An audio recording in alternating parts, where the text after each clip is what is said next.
রাসূলুল্লাহ সাল্লাল্লাহু আলাইহি ওয়াসাল্লাম একবার খুব আফসোস করছিলেন। তিনি যখন শুনতে পেলেন যে বনী ইসরাইলের অনেক অনেক লোক হাজার বছর হায়াত পেত, তারা শত শত বছর ইবাদত করত, শত শত বছর তারা জিহাদ করত, তখন তিনি আফসোস করে বললেন, হায় রে, আমার শেষ সময়ের উম্মতের কি হবে? কারণ তিনি বলেছেন যে আমারু উম্মতি মা বাইনা 60 ইলা 70, আমার উম্মতের গড় বয়স হচ্ছে 60 থেকে 70। ওয়া আকাল্লুহুম মান ইয়াজুজু যালিক, খুব অল্প সংখ্যক লোকই এর চেয়ে বেশি হায়াত।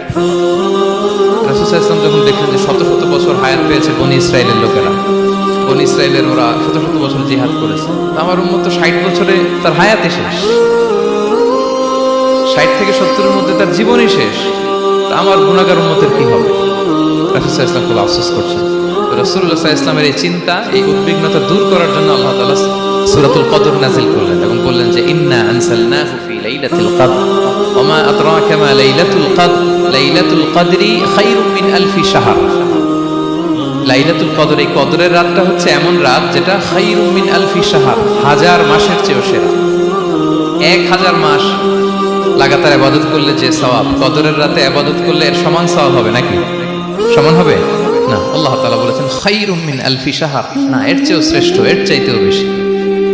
1000 মাসে, অর্থাৎ 1000 মাসে হয় 83 বছর 4 মাস।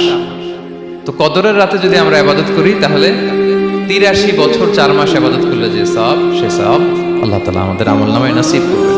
তো আমরা যেন এই কদরের রহমত বরকত থেকে যেন আমরা বঞ্চিত না হই। রাসূল সাল্লাল্লাহু আলাইহি ওয়াসাল্লামকে সান্ত্বনা দেওয়ার জন্য যে হে নবী, আপনি চিন্তিত হবেন না, বনী ইসরাইলের অনেক লোক হাজার বছর হায়াত পেয়েছে, শত শত বছর ইবাদত করেছে, জিহাদ করেছে, তারা হায়াত পেয়েছে বেশি কিন্তু তারা কদর পায়নি। আর আপনার উম্মতকে আমি হায়াত দিয়েছি কম কিন্তু তাদেরকে কদর দিয়েছি। সুবহানাল্লাহ বিহামদি, লাইলাতুল কদর দিয়েছি, যে কদরের রাত 1000 মাসের চেয়েও সেরা। তো এই কদরের রাতকে আবার লাইলাতুল মুবারাকাও বলা হয়েছে। ইন্না আনসালনাহু ফি লাইলাতিন মুবারাকা, বরকতময় রাত। ফিহা ইউফরাকু কুল্লু আমরিন হাকিম, সব বিজ্ঞোচিত প্রাজ্ঞোচিত বিষয়ের ফয়সালা হয়। এটা বেসিক্যালি একটা বাজেট রাত বলা যায়। এই রাতে আগামী 1 বছরে আমাদের কি ঘটবে না ঘটবে আল্লাহ তাআলা এটার বাজেট করেন, এটাকে রিভাইজ করেন। সো এই রাতটা অনেক গুরুত্বপূর্ণ। তো এই কদরের রাত, এটা কবে?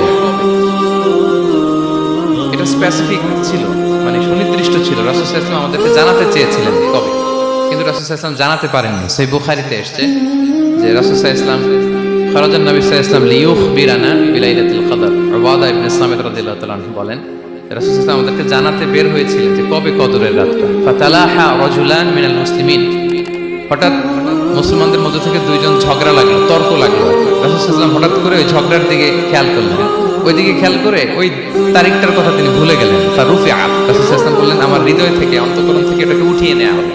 এখন আমি মনেই করতে পারছি না এটা 23 না 25 না 27 না 29, আমি মনে করতে পারছি না। এজন্য রাসূল সাল্লাল্লাহু আলাইহি ওয়াসাল্লাম বলেছেন যে তবে আমি এতটুকু মনে করতে পারছি, ফালতামিসুহা ফিল আশরিল আওয়াখির ফিল বিত্রি, রমাদানের শেষ দশকের বেজর রাত্রিগুলোতে তোমরা কদর তালাশ করো।